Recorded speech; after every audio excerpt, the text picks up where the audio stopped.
Шамлар, добрый вечер на телеканале АТР Мусмуслар. В студии ведущий и мне Джиппар. С дополнительным музыкальным сопровождением и Усман Пашаев. А наш сегодняшний гость Гульвер Алтын. Человек, учредивший первый такой масштабный крымско-татарский музей. Можно назвать крымско-татарским музеем? Добрый вечер, кстати. Хош келдиңиз. Или как владелец музея, да? Или владелец самой крупной коллекции, связанной с крымско-татарской историей. Ну да, как учредитель Крымского исторического музея, который является одним из богатейших сегодня музеев в Крыму. И название такое Ларишес. Да, ну и название в переводе с французского как богатство, ну в значении культурное богатство, конечно. Наша культура богатая? Очень богатая. У нас богатая история, у нас великая история. И этот музей об этом говорит. Вы коллекцию начали собирать во Францию, во Франции, когда уехали в эту страну. Да. Уехали вы не для того, чтобы собирать коллекцию, правильно? Вы Не уехали туда совсем, жить. да. Как это было? Как я начал собирать, ну, скажем, я очень много интересовался историей. Вообще всегда любил историю с ранних, ну, скажем, с отрочества.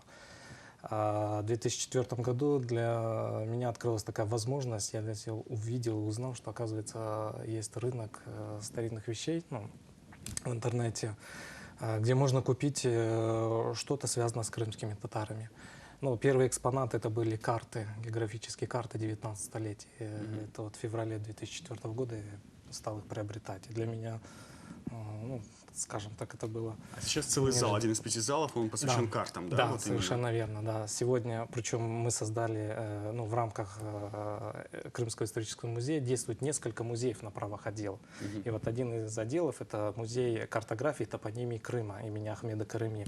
Это, кстати, единственный музей на постсоветском пространстве, музей старинных карт. То есть многие музеи обладают картографическими коллекциями, но они не создали специализированное как бы учреждение. А самая старинная карта? Или самая ценная? Самая старинная карта у нас в коллекции, в экспозиции с 1550 года. То есть это карты Кем она Крыма. была? Каким картографом? Это швейцарскими, базельскими картографами. Ну, в основном экспозиция говорит об античном периоде, потом о территориях Крымского ханства, о больших территориях Крымского ханства, о первоначальных размерах, это, там, от Дуная до Сибири, потом уже само непосредственно уже ханство, это когда ну, речь идет о большей части Крымского полуострова, Северного Причерноморья, Кубани, Северный Кавказ. Ну, это уже, скажем, в уменьшенном виде. И карты говорят о нашей топонимии. То есть там подробные карты 19 века, в которых показано практически все прежние исторические названия населенных пунктов, которые были изменены после депортации, ну, после выселения крымских татар. Самый ценный экспонат на ваш взгляд?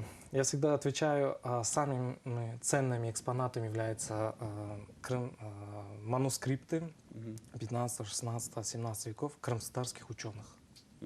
Это самое ценное. Ученые в каких сферах? Теология, астрология.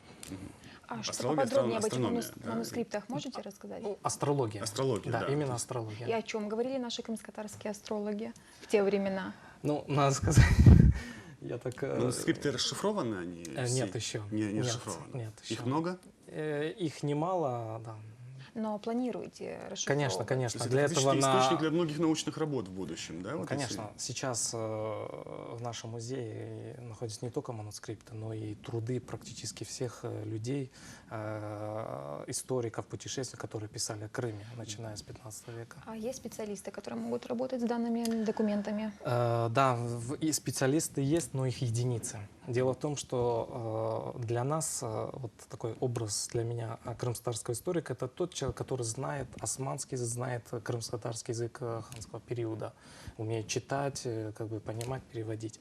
Но, к сожалению, и, наверное, знают, таких отдельно и арабский, и персидский тоже желательно, да? Вы знаете, даже не сколько арабский, ну, как бы, понятно, графику нужно знать, но самое главное, чтобы язык знал, хотя бы вот османский, крымско-татарский этого периода. Крымско-татарский язык был очень важен для французов, да? Вы рассказывали, что в 795 году парламент французский принял специальный закон о статусе крымско-татарского языка. Не могли бы подробнее нам?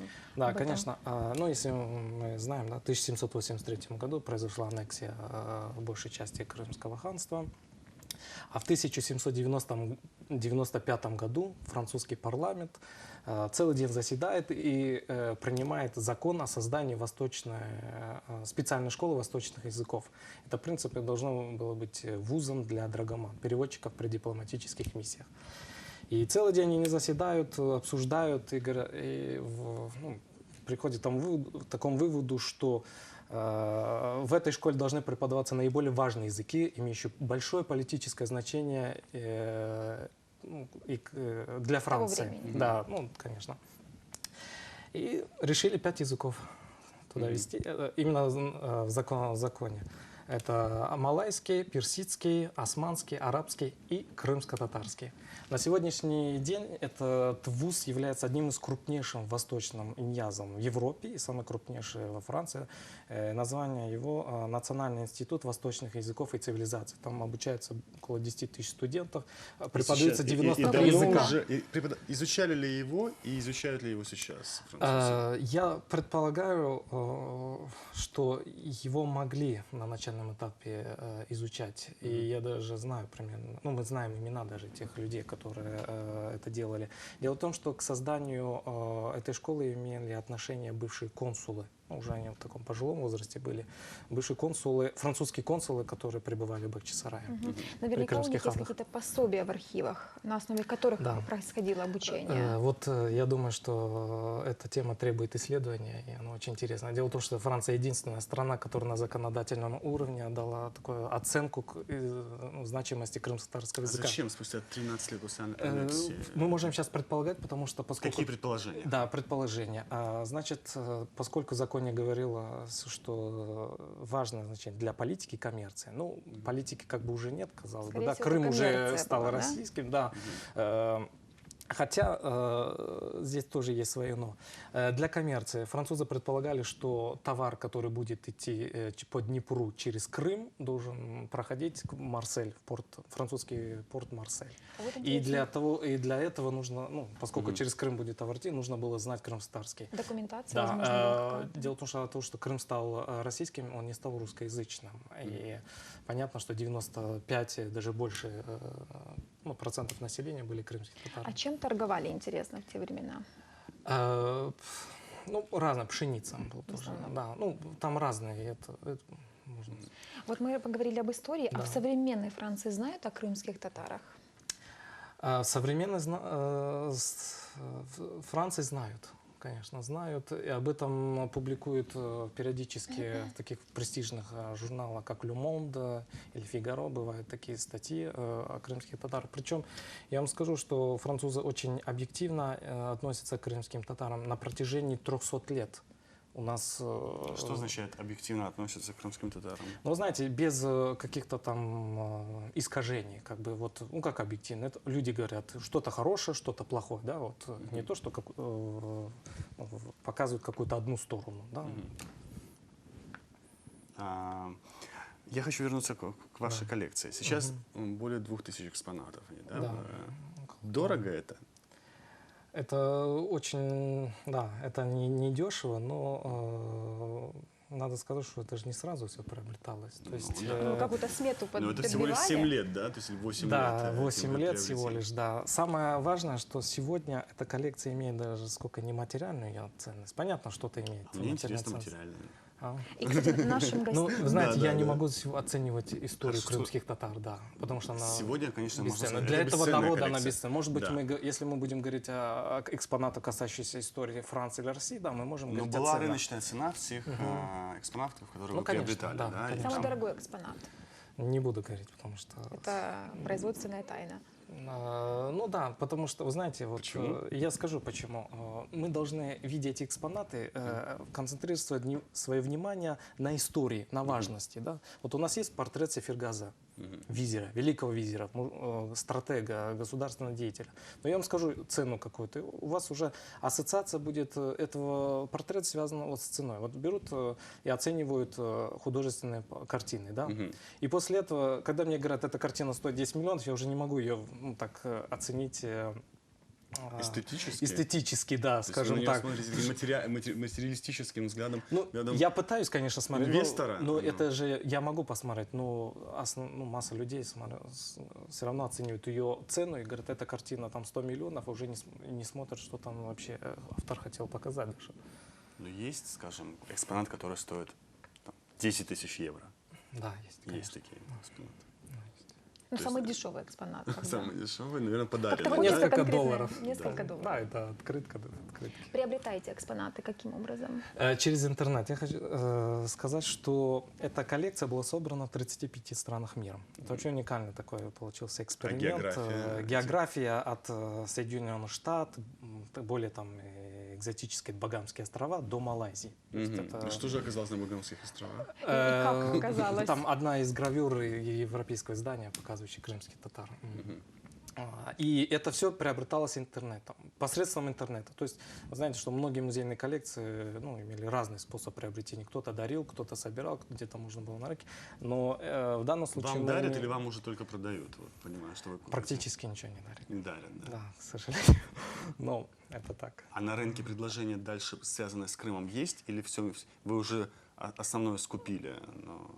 У меня были некоторые знакомые коллекционеры, говорят, мы не можем ничего толком найти. Но когда побывали в нашем музее, они говорят, теперь нам понятно, почему не можем найти, потому что оно уже, оказывается, приобретено. И я действительно этот момент знал, что я оказался в нужном месте, в нужное время, с нужными какими-то возможностями и, главное, желанием. И если бы я чуть-чуть даже замедлил бы, наверное, уже сейчас бы это невозможно было У нас в гостях был украинский журналист Вахтанг Кипиани, он коллекционирует сам издаты. Вот он хотел, то есть для него одним из желаний было приобрести, пополнить свою коллекцию за счет Тарджимана. У вас есть что-то такое, чего бы вы хотели приобрести для вашей коллекции? ханские ярлыки. Где они находятся? В основном они находятся в государственных музеях, конечно. В государственных музеях разных стран. В основном Турция, Россия. Это две такие страны. Мне хотелось бы их действительно иметь в музее. То есть у вас пока ни одного ярлыка нет? Да? Нет, да, у нас есть ханские документы, но они в переводе. Допустим, манифест Калгасултан Мехмед Герая 1711 года датированный. Это перевод с крымского на шведский язык, изданный в этом году. Там связано с прудскими событиями. А насколько возможно их вообще из России, предположим, перевести сюда или приобрести оттуда? Я думаю, что практически невозможно, потому что все равно самая интересная часть, основная часть находится в госмузеях. И это является частью Что у вас написано, что России. экспонаты 13-19 веков. Что из 13 века? Вот интересно. Это Здесь монеты, это нумизматика, это кувшинчики. Такое. С 15 века у нас идет уже манускрипты. Да. Что-то есть раньше, чем 13 век? Потому что... Нумизматика, да. Нумизматика периода Боспорского царства. Сама ранняя монета это? Да, вот это 4-5 век. Ну, это же есть некий стереотип, что с крымскими татарами связан период после Золотоордынского прихода, да, вот, скажем, о Ялте известно, что это половецкий город был, да, уже в 12 веке. То есть, да, то есть известны ли вот такие какие-то памятники или, там, не знаю, тоже нумизматики, да, или культуры, которые связаны с тюркским периодом, но до Золотоордынского периода? Они, конечно, известны, половецкие бабы, так называемые, да, даже вот если на острове, на Хортице, где центр казачества, вы там увидите часть площади, где выставлены половецкие бабы, найденные вот на этой территории. Потому что всем известно, что степная часть Украины, там, это было Баб не тюркским предлагают ареалом. купить вот этих? Нет, это государственные. Нет, то есть не было таких, да, вывезенных куда-то и оказавшихся в коллекциях? Нет, я думаю, что мы когда-то приобретем их. Что касается Золотоордынского периода, нам не нужно комплексовать. Нет, это не комплекс. Да. Просто интересно, есть ли что-то до этого? Конечно, есть история, есть источники, есть антропология. Если экспонаты, если вот артефакты на рынке, связанные с Крымом того периода. Вот это интересно. Предлагают ли купить такие Нет. вещи? Во всяком случае, наших музейных фондов нет. Да. Крым это чья земля? Смотря в каком контексте вы спрашиваете, в политическом, в историческом. Крым — это место, где сформировался крымский народ, понятное дело. Потому что, вот, предположим, меня когда-то смутило, я проезжала вдоль одной из трасс, и было написано, что Крым — это колыбель православия. То есть вот насколько очень часто пытаются историей спекулировать политики, говоря, что это наша земля, не наша. Как вы считаете? Ну, как можно с этим можем- спорить? Если православие пришло из Херсонеса на Рус, то для Насколько- русских украинцев это колыбель православия. Насколько Ну, это- уместно вообще, предположим, в основу политических каких-то своих амбиций выставлять историю? Или это на самом деле доказуемая какая-то часть, вот как артефакты, да, говорят Не, о ну, принадлежности? я вопрос понимаю. Дело в том, что это все, знаете, это провокационные такие, это все провокации. Не нужно строить сегодня Крым, говорить, он русский или татарский. Это наш общий Крым, наша здесь история. Но здесь мы можем говорить, что очень в историческом контексте об истории крымских татар. Здесь было их не государственность, здесь была даже империя. Центр империи находился в Каркере, это вот Салачек район. Об этих фактах сегодня мало кто говорит, но вот сегодня вот мы анализируем ханские документы того периода, 15-го, начала 16 века, где... То есть воспринимаете ханство как империю на тот момент? Но это было не крымское ханство. Дело в том, что гераи были правопреемниками золотоордынских ханов. Соответственно, центр империи из Сарая, из Поволжья, они его перенесли сюда, в Каркер. И есть ряд документов, как это, ну, понятно, об этом говорит. И я хотел сказать несколько слов об имперском таком контексте. Очень много документов, ярлыки, письма, которые выходили из Каркьера и которые получали тоже крымские ханы от европейцев, везде они назывались великими татарскими императорами. А То как есть эти отношение- документы есть в вашем музее? Ну, как бы копия. Эти Копия, документы, да, находятся в Кто государственных кто музеях. называет? Ну, допустим, польский король Сигизмунд пишет письмо Менгли-Гераю и обращается. Он польский король, а обращение идет к великому татарскому императору. То есть это может быть и колыбелью православия, и центром Великой Татарской империи. Да, Вот- а как вот же такое. по соседству располагавшаяся Османская империя? Отношения выстраивались? То есть... Ну, выстраивались отношения. Это сегодня, знаете, это довольно-таки сложный вопрос. Почему? Потому что сегодня его нужно очень анализировать, очень тонко. И я бы сказал, ну, не делал бы каких-то скоропостижных там выводов. Что из себя представляет крымско-татарская община во Франции? И вообще, можно ли говорить, что эта община есть? Вот, ну, мы знаем, что есть вы, есть ваша супруга, и есть ваши дети уже, Есть родившиеся дети, во Франции. да, Есть есть ассоциация. несколько десятков крымских татар, которые дисперсно проживают по территории Франции. Мы создали в 2004 году ассоциацию «Франция-Крым». Это крымские татары, которые оказались уже в новое время, в наше время во Франции. Начиная в послевоенное время. даже, да. Чем И- занимается ассоциация?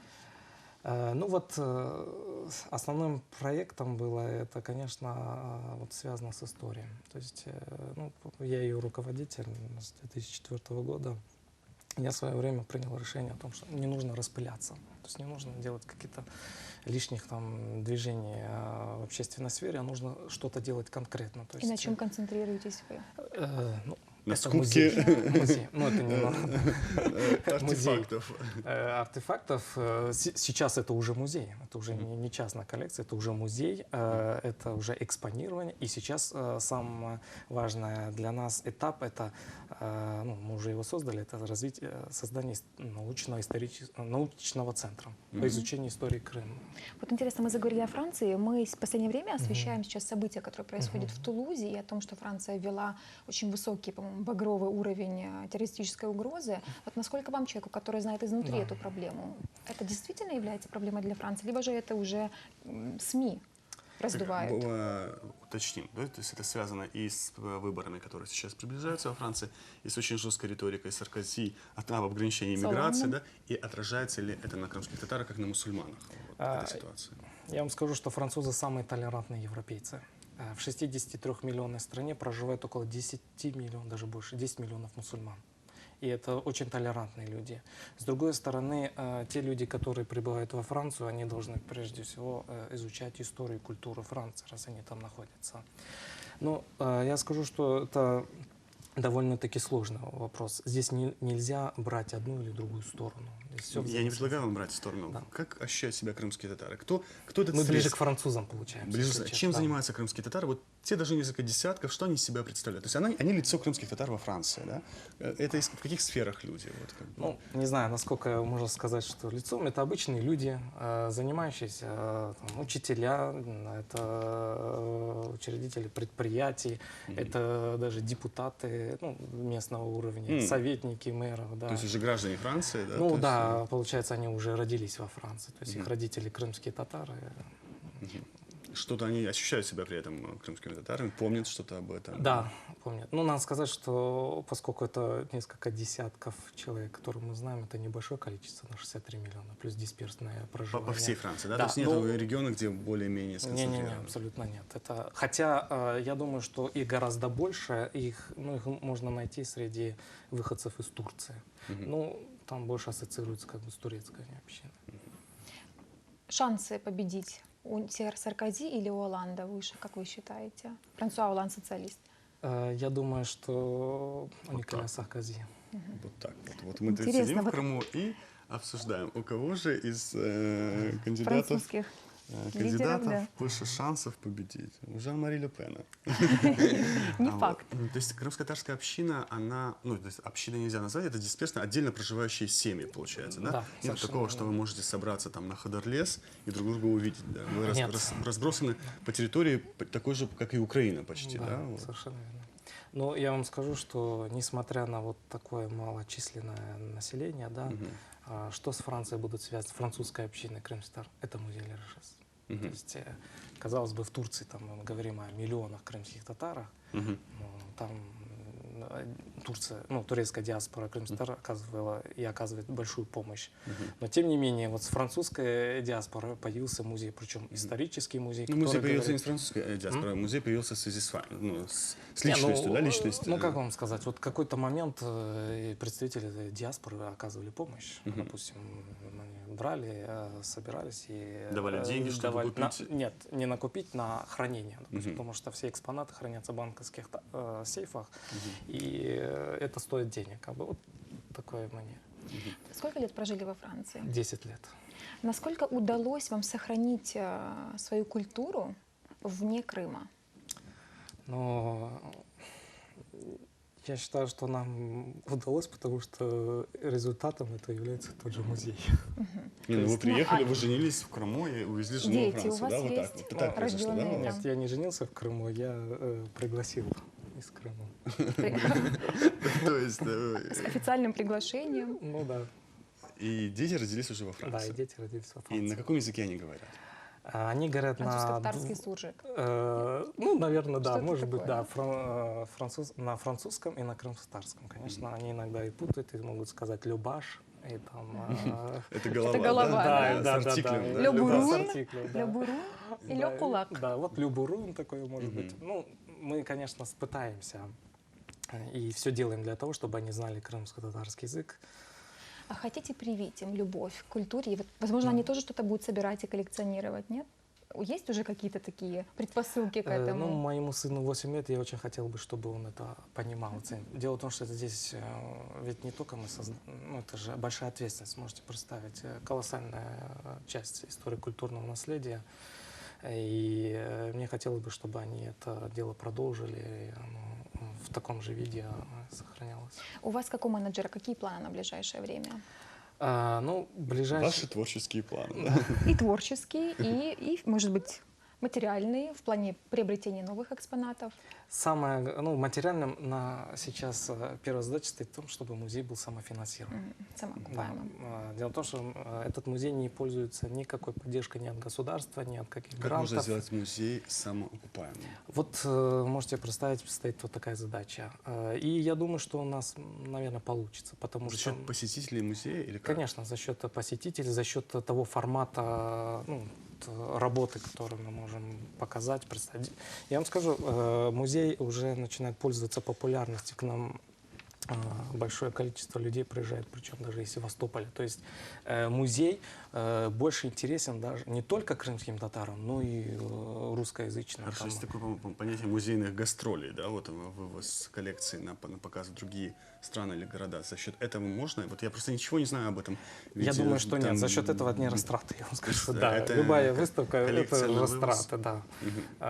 Конечно же. А вот единое музейное пространство, да? Вот, по-моему, у вас с Феодосийским музеем были какие-то переговоры? Нет, у нас мы предложили Бахчисарайскому историко-культурному заповеднику создать единое музейное пространство. Что это? Что это? Мы фактически находимся в одном месте. Ну, вы знаете, комплекс. Территориально. Да, территориально. В этой территории Занжирной медресе. Да, Занжирла медресе. Это вообще место первой столицы крымских ханов. Это место очень важное для истории крымских татар и, наверное, самое важное просто место. И там находятся объекты, которые, как Занжирла медресе, как раскопки ханских бань, как мавзолей первых крымских ханов. Они находятся на балансе заповедника. Там находится наш музей тоже. То есть мы фактически территориально находимся на одной территории. Соответственно, нам нужно найти какой-то, избрать формат взаимоотношений. И мы предложили создать единое музейное пространство, то есть чтобы вот этот комплекс Девлет-Сарай был, знаете, для посетителей нечто единым, То есть я покупаю один билет и могу посетить за счет этого билета все... Да, и самое главное, что вы посетите эти музеи, они не должны быть разные, знаете, это же не рынок, там, чтобы что-то разные экспозиции, то есть все должно быть должно сочетаться. Более того, мы предложили объединиться усилия в научных изысканиях. Дело в том, что наш научный центр уже немало что делает. При музее, это который, да, тоже при в музее. рамках самоокупаемости, это вопрос Я вам скажу, вот мы находим, знаете, какой формат такой, наверное, это европейский или западный формат. Это Французский формат. Да, может быть, может быть даже американский. Нам интересно научные изыскания. То есть мы исследуем, мы финансируем научные исследования, находим какие-то интересные факты. Затем эти факты попадают в экскурсионное обслуживание, в экскурсионный рассказ, простите.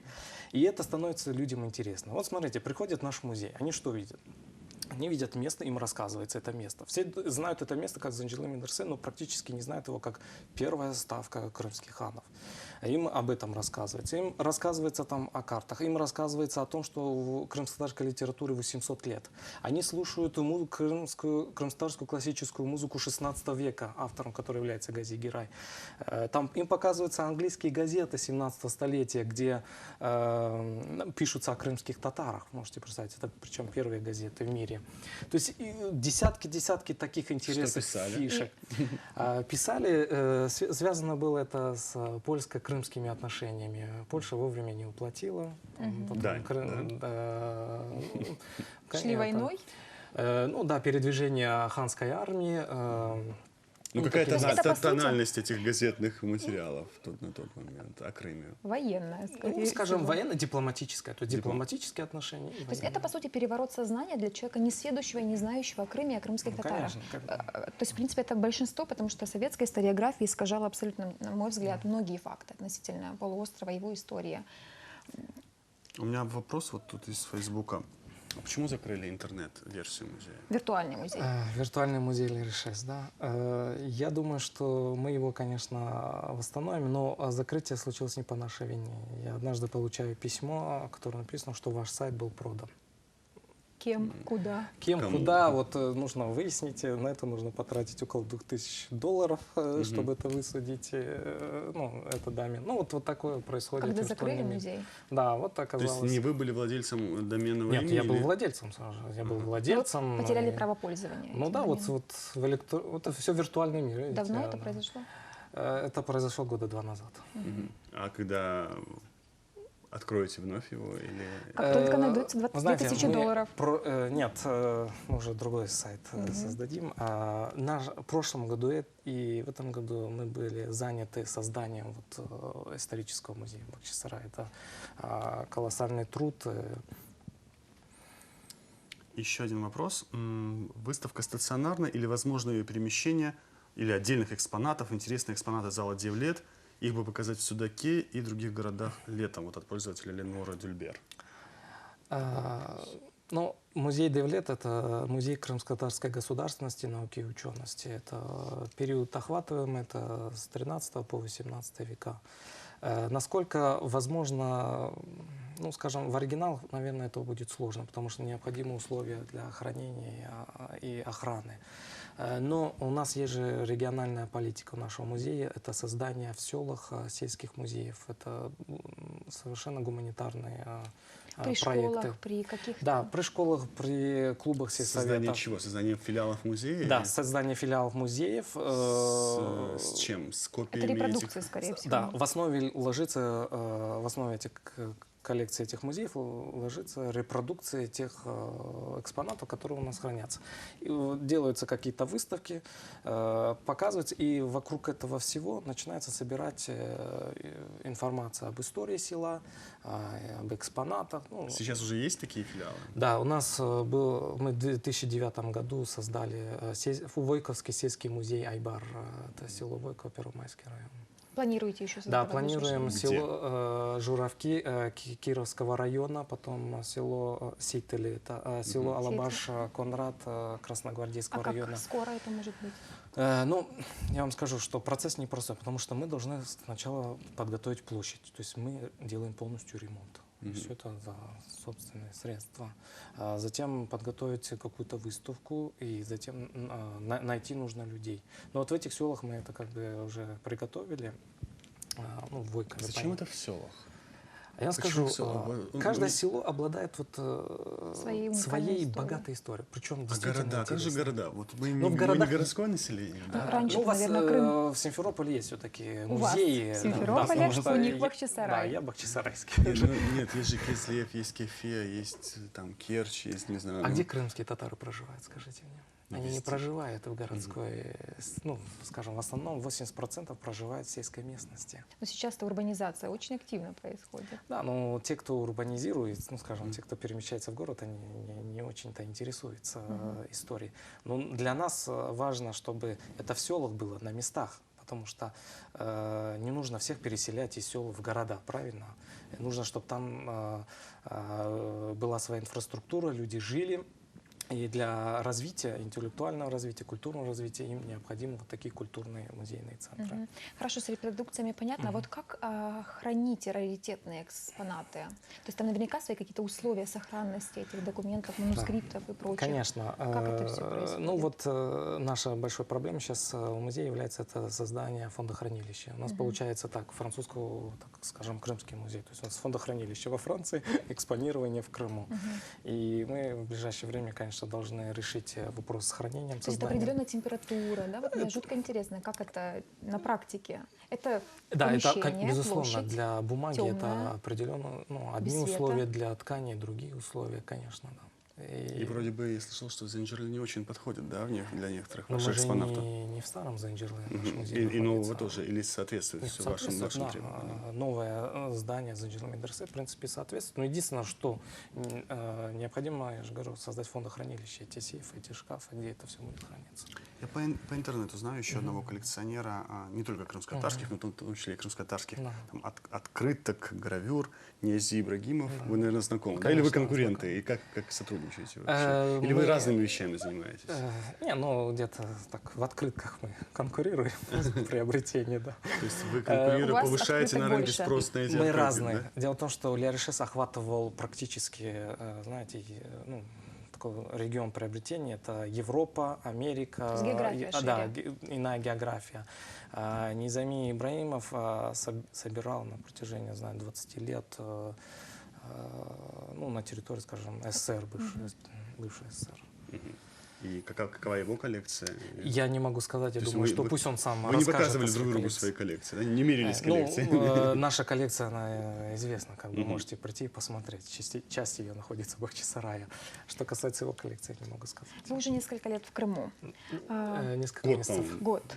Да, Еще не или- было. Ну, А, чуть то больше есть, года, нет? Вы не Четыре. сразу приехали после переезда в музей, да? Вот вы Нет, в я июле. вместе с музеем вот приехали. с мая месяца. На я здесь. ПМЖ. Да, я вернулся в свой родной Крым. Политические амбиции есть у вас? Вот скоро выборы в Курултай. Ну, вы знаете, как-то Во Франции вы являетесь представителем председателя Меджлиса, да? крымско-татарского народа. Что да. это вообще за Статус такой. Да, функция? Ну, это ну, какая основная задача стоит перед мной, это вот сближение Франции и крымских татар. И в данный момент мы сейчас как раз работаем над этим проектом создания такого французско-крымско-татарского культурного музейного центра. Что касается политических амбиций, вы знаете, все говорят мне одну вещь, говорят, ты занимаешься большой политикой. То есть, представляете, приходят в наш музей, люди меняют сознание. Что касается политических таких, ну, скажем, ну, политиканства, честно говоря, не очень интересно. Почему? Потому что вот мне больше всего нравится эта музейная работа, в ней есть все. То есть вы свое дело и так считаете политикой? Большой Конечно, политикой, да. которая меняет сознание? Конечно, когда вы приходите, когда крымские татары приходят, и не крымские татары, и получают огромную информацию о нашем народе. Наш режиссер наш предупреждаю, что мы исчерпали свое время в эфире. Гостям, я напоминаю, это был учредитель музея Ля Ришес Гульвер Алтын, который собирал коллекцию свою во Франции на протяжении 7 лет и в прошлом году перевез ее сюда, в Крым. Коллекция французская все еще считается, по-моему, да? То есть Ну да, в моей собственности, ну как часть Франции, да. которая делает большую политику, но не считает нужным самому избраться или баллотироваться, да, в политические органы. И самое главное, считает, что не нужно крымским татарам переезжать в города, музеи и городскую жизнь мы будем развивать в селах. Я просто хочу добавить, что, в принципе, и Меджлис Крымско-Татарского народа, и Бахчисарайский региональный Меджлис, они оказывают большую поддержку, и мне не нужно заниматься политикой. Сагонс. Merci beaucoup. Je vous en prie. До следующей среды.